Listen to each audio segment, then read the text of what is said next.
நச்சுக்குருவி ஒன்று தர்பூசணி தோட்டம் வைக்க சென்றது.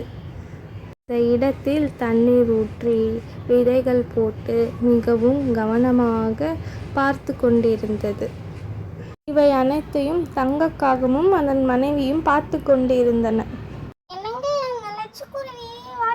செடி வைக்க போதுன்னு நினைக்கிறேன். ஊரில் உள்ள அனைத்து பொதுமக்களும் அங்கதான் போய் வாட்டர்மெலன் வாங்க போறாங்க. என்னங்க பண்றது? மாடி, நீ சொல்றது கரெக்டு தான். செடி வைத்தால் ஊரில் உள்ள அனைவரும் அங்குதான் செல்வார்கள். நான் ஒரு ஐடியா சொல்லவா? அதுபடி பண்றீங்களா? சொல்லு. யாரும் அங்க போகக்கூடாது. எல்லாம் நம் கடைக்கு தான் வரணும். செடி வளரவே கூடாது. சொல்றது மாதிரி பண்ணுங்க. வாட்டர்மெலன் செடி மட்டும் இல்லை, அந்த இடத்தில் எந்த செடி போட்டாலும் வளரக்கூடாது. அந்த மாதிரி ஒரு ஐடியா சொல்லு. அப்பதான் யாரும் வரமாட்டாங்க. இது ஒன்றும் இல்லைங்க. புழுக்கெல்லாம் கடையில் வாங்கி செடியில் விட்டு விடுங்கள். புழுக்கள் செடிகளை எல்லாம் சாப்பிடுங்க. அப்புறம் ஒரு செடி கூட வளராது. எப்படி என் யோசனை? அன்று இரவு ஒரு மூட்டையில் புழுக்களை எல்லாம் கட்டி கொண்டு செடியில் மேல் போட்டன தங்கக்காகம். சுற்றி சுற்றி பார்த்தது. யாரும் வரல. உடனே புழுக்களை எடுத்து செடியில போட்டு விட வேண்டியதுதான். செடி வளரவே கூடாது. புழுக்கள் அனைத்தையும் எடுத்து செடியில் விட்டது தங்கக்காகம். புழுக்கள் செடிகளை சாப்பிட்டன.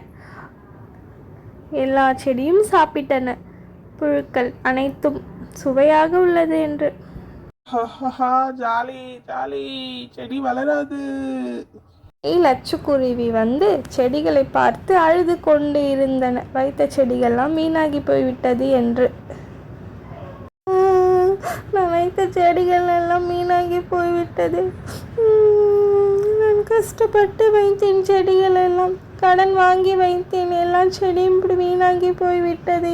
நான் என்ன பண்ணுறதுன்னு புரியவில்லை. கடவுளே, நீங்கள் தான் எனக்கு ஒரு ஐடியா சொல்லணும். வானிலிருந்து மான் ஒன்று கீழே வந்தது. கடவுள் அனுப்பி வைத்த மான்.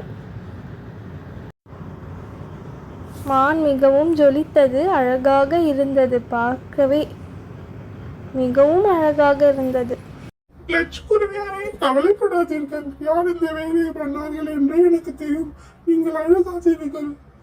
பண்ண மானாரே, கொஞ்சம் சொல்லுங்கள். யார்? நீங்க கவலைப்படாதீங்க லட்சுக்குருவி. நான் உங்களுக்கு இதையெல்லாம் சரி பண்ணி கொடுக்கிறேன். நீங்கள் ஒருபொழுதும் அழுகக்கூடாது. அனைத்து வாட்டர்மெலன் செடிகளையும் மான் சரி செய்து கொடுத்தது. நிறைய வாட்டர்மெலன்கள் பழங்கள் கிடைத்தன. நான் உங்களுக்கு தங்கத்துக்காக ஒரு வாட்டர்மெலன் வீடு கட்டி தரேன். இங்க பாருங்க. வீடு கட்டி கொடுத்தது. சூப்பரா இருக்கு வீடு. நன்றி மான், மிகவும் நன்றி. நீங்க செய்தது தங்கக்காகவும் அதனுடன் மனைவியும். நீங்கள் யாரிடமும் போராதீர்கள். நல்லதே நினைங்கள். உழைத்து முன்னேறுங்கள். நான் போயிட்டு வருகிறேன்.